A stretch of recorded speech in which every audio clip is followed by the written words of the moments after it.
พร้อมแล้วทั้งหมดเตรียมตัวกราบพระทำวัดเย็นครับ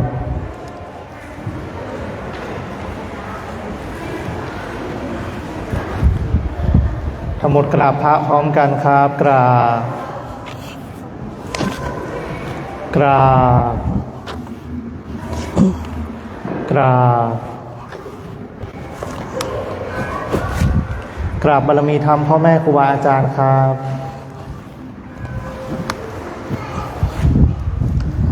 ทั้งหมดกล่าวคำบูชาพระรัตนตรัยพร้อมกันครับอิมินาสการนะพุทธังอภิปูชยามะอิมินาสการนะธัมมังอภิปูชยามะอิมินาสการนะสังฆังอภิปูชยามะอะระหังสัมมาสัมพุทโธภควาพุทธังภวันตังอภิวาเทมิสวากขาโตภควตาธัมโมธัมมังนามัสสามิสุปฏิปันโนภควโตสาวกสังโฆสังฆังนะมามิ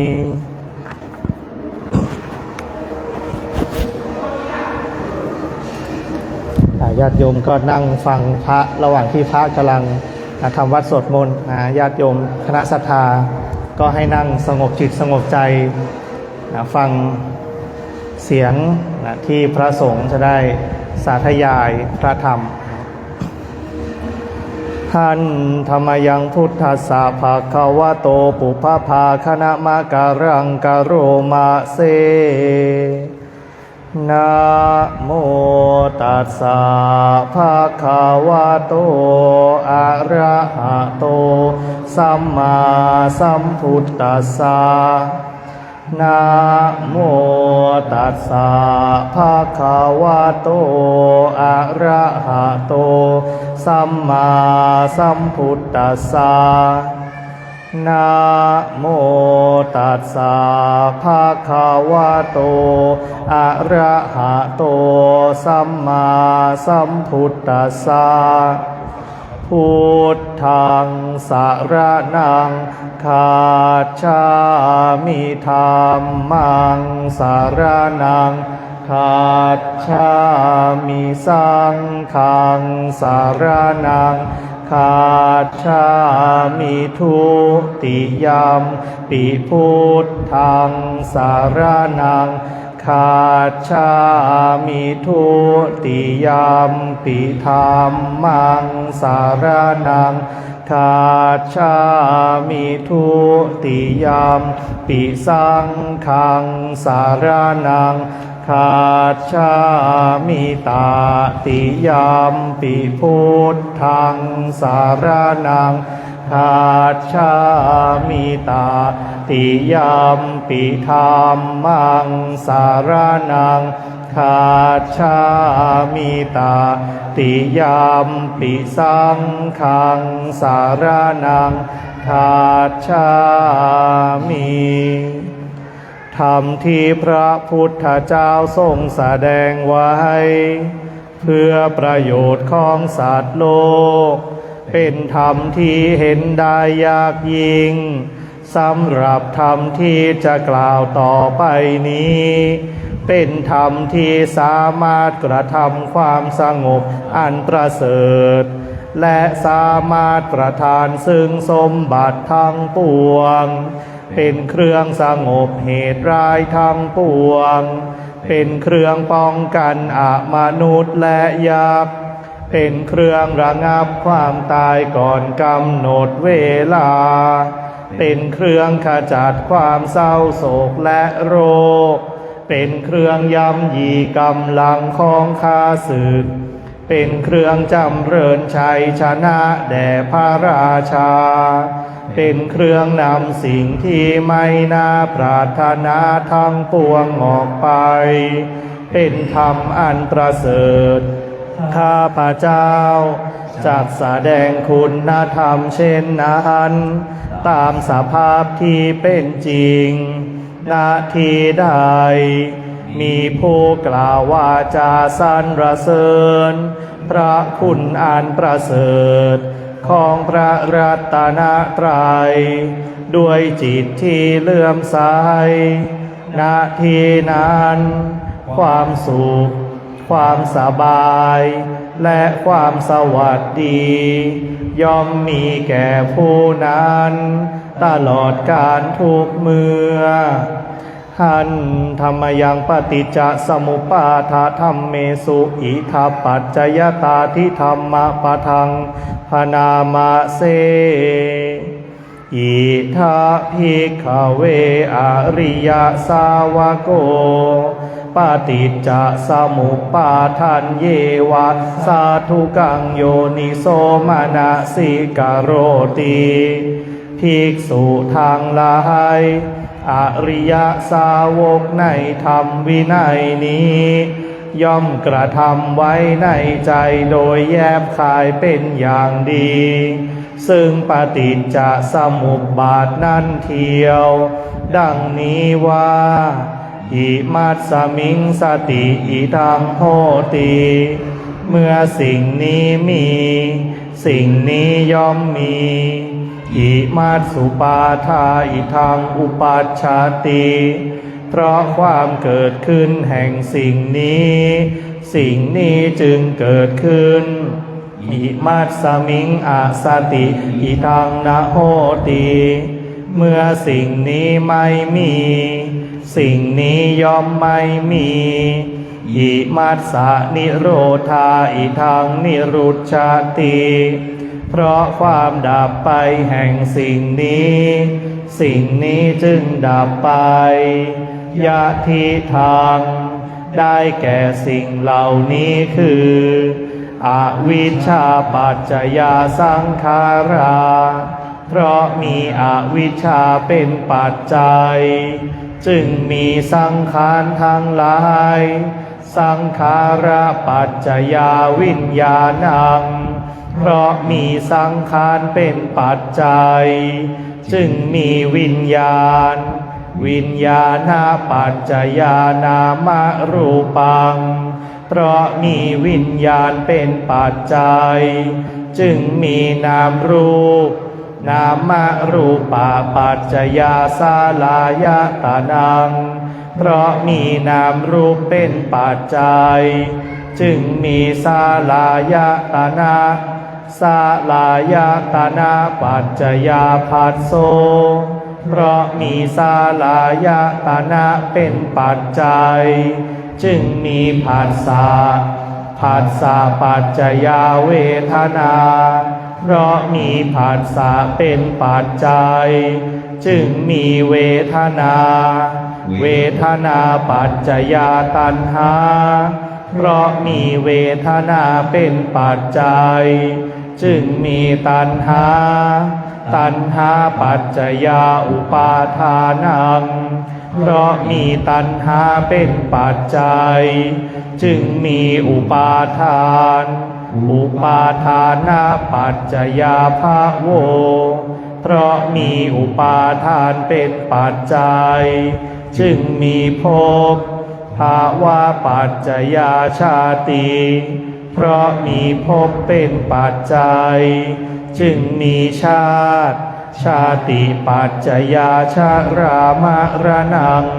โสกะปริเทวะทุกขโทมนัสสุปายาสาสัมภวันติเพราะมีชาติเป็นปัจจัย ชรามรณะโสกะปริเทวะทุกขโทมานัสอุปายาสะทางหลายจึงเกิดขึ้นครบถ้วนเอวะเมตัสสะเกวลัสสะทุกขขันธัสสะสมุทัยโยโหติความเกิดขึ้นพร้อมแห่งกองทุกข์ทั้งสิ้นนี้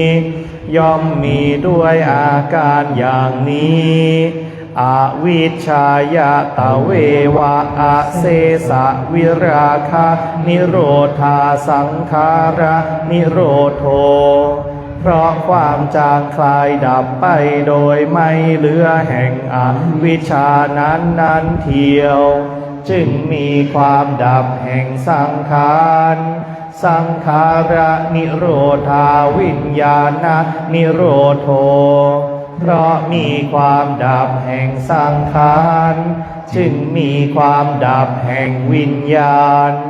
วิญญาณนิโรธานามรูปะนิโรโธ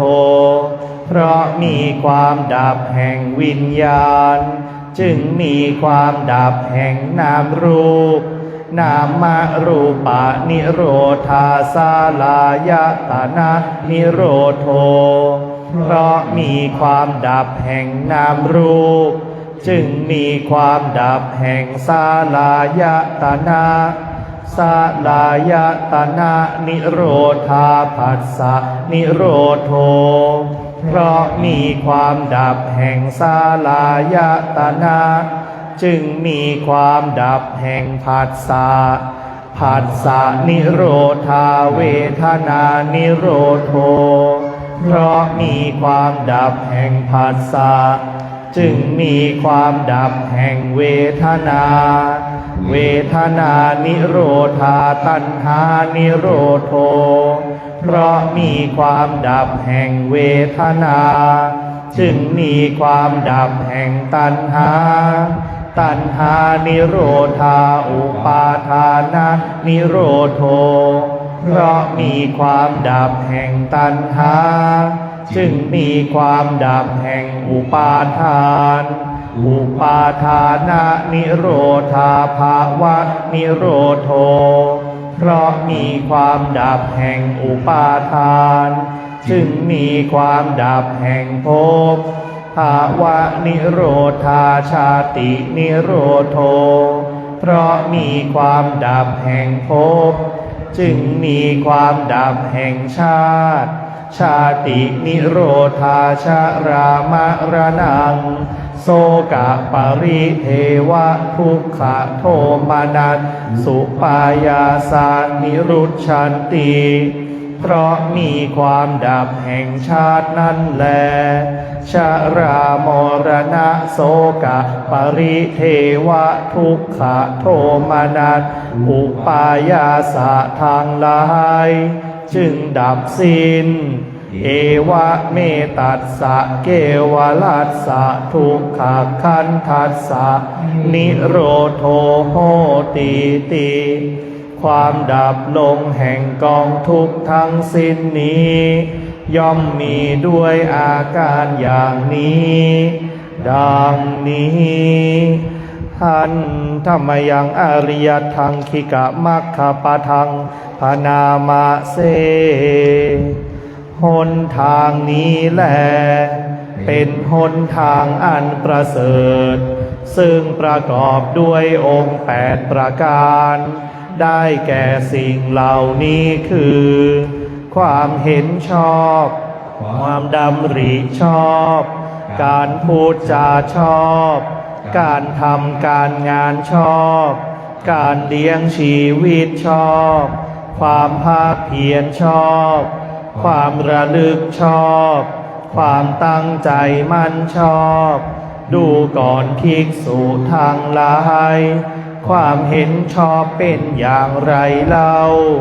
ดูก่อนภิกษุทั้งหลายความรู้อันใดเป็นความรู้ในทุกข์เป็นความรู้ในเหตุให้เกิดทุกข์เป็นความรู้ในความดับแห่งทุกข์ เป็นความรู้ในทางดำเนินให้ถึงความดับแห่งทุกข์ดูก่อนภิกษุทางหลายอันนี้เรากล่าวว่าความเห็นชอบดูก่อนภิกษุทางหลายความดำริชอบเป็นอย่างไรเล่าความดำริในการออกจากกามความดำริในการไม่มุ่งร้าย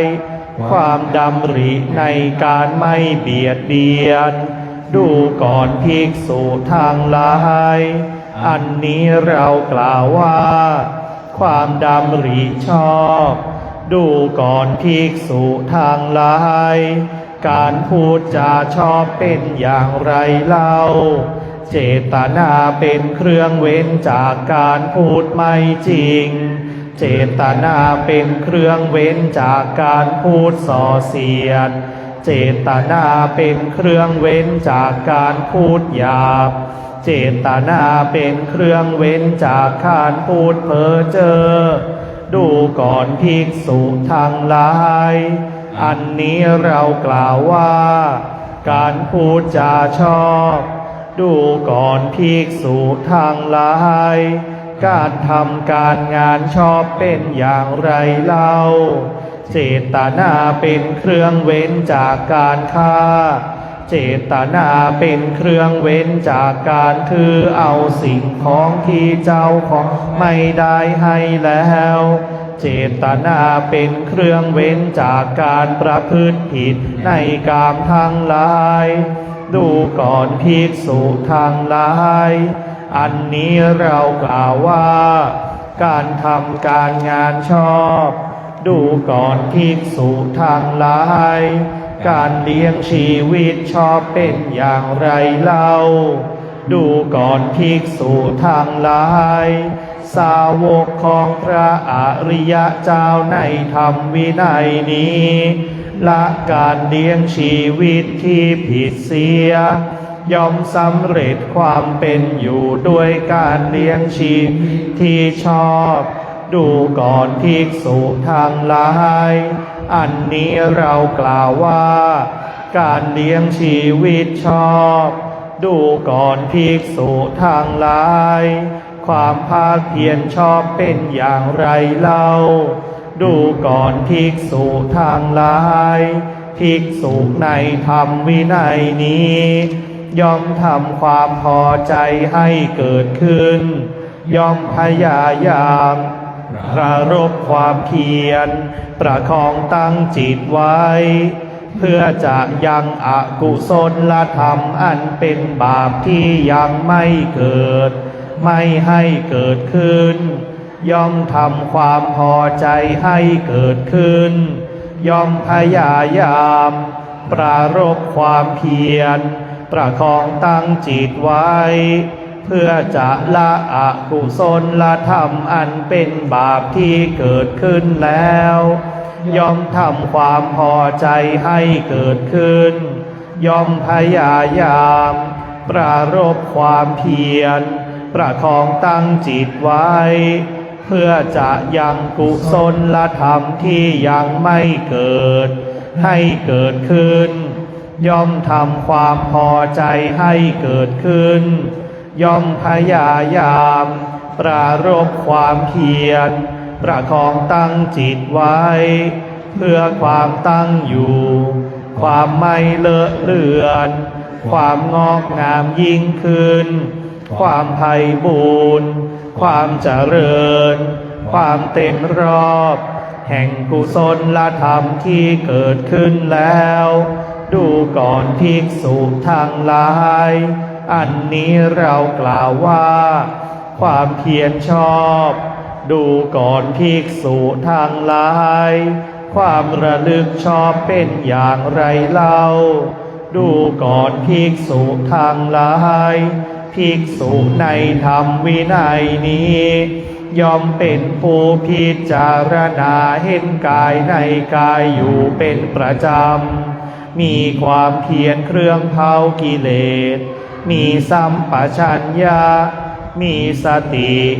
ถ ถอนความพอใจและความไม่พอใจในโลกออกเสียได้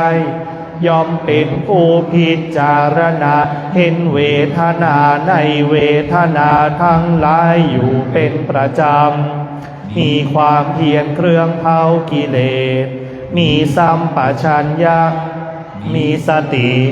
ถอนความพอใจและความไม่พอใจในโลกออกเสียได้ย่อมเป็นผู้พิจารณาเห็นจิตในจิตอยู่เป็นประจำมีความเพียรเครื่องเผากิเลสมีสัมปชัญญะมีสติถอนความพอใจและความไม่พอใจในโลกออกเสียได้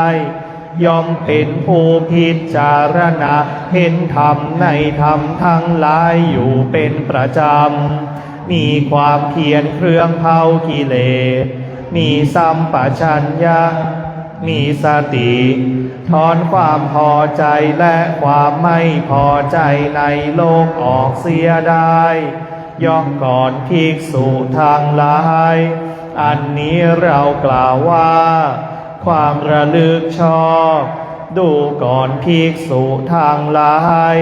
ความตั้งใจมันชอบเป็นอย่างไรเล่าดูก่อนภิกษุทางหลายภิกษุในธรรมวินัยนี้สงัดแล้วจากกามทั้งหลายสงัดแล้วจากธรรมที่เป็นอกุศลทั้งหลาย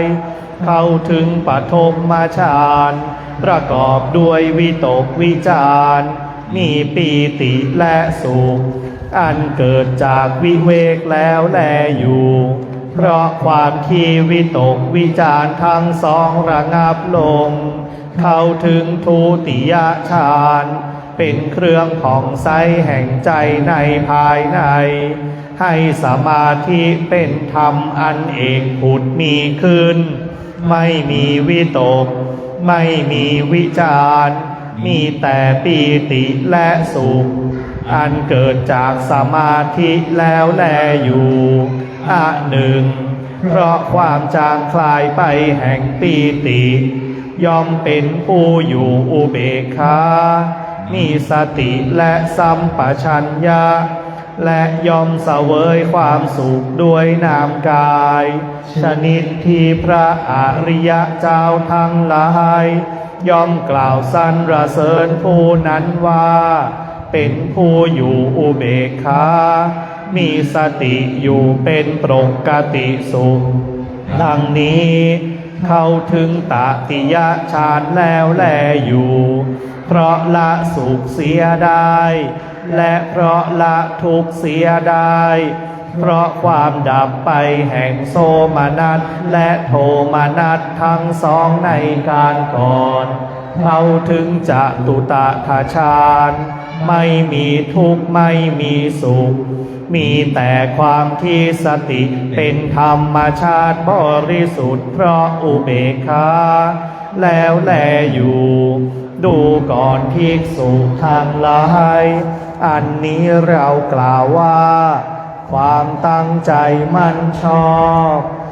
ชายันโตโพธิยามุนเลสากายานังนันติวัตตาโนเอวังตวังวิจัยโยโหชัยยาสุชัยยามังคาเลอาปาราชิตตาปัลลังเกสีปัฏฐาวิโปคาเรอาภิเสสัพพะพุทธานังอาคาปัตโตปาโมทาติสุนักขัตตังสุมังทาตังสุโหติตังสุขาโนสุโมโหตโตจะสุยินทังพรัมจารีสุปาทาขีนังกายกัมมังวาจากัม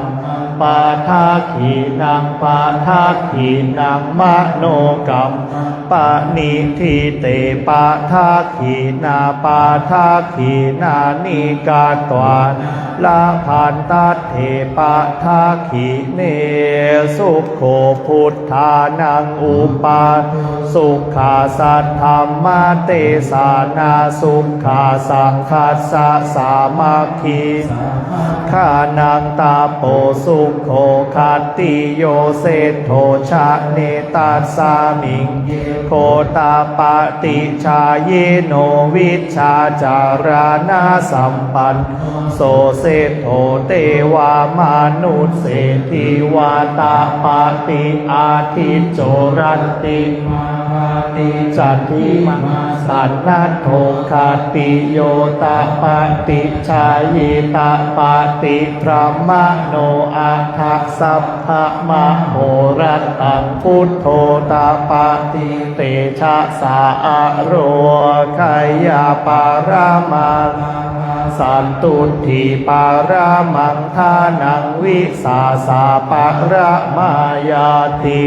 นิพพานังปะระมังสุขัง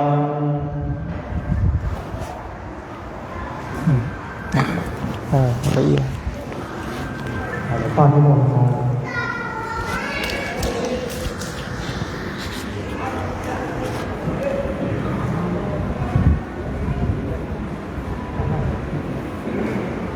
ข้างๆผมข้างหน้าพัดลม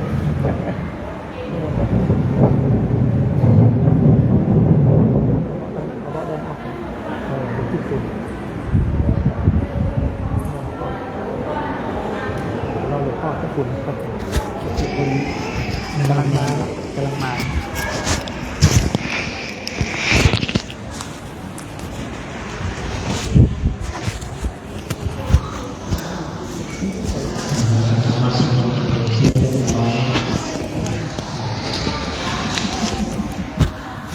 ระหว่างนี้เราจะรอหลวงพ่อท่านเจ้าคุณนะเดินทางมาสักครู่หนึ่ง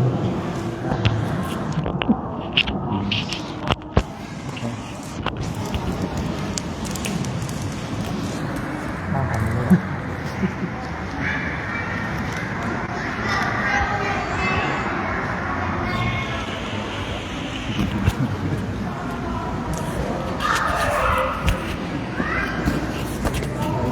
ปิดไลฟ์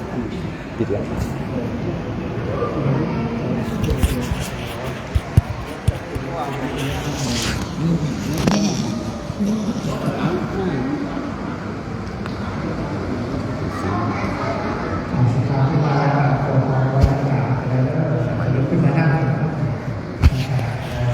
ปิดไลฟ์โอเค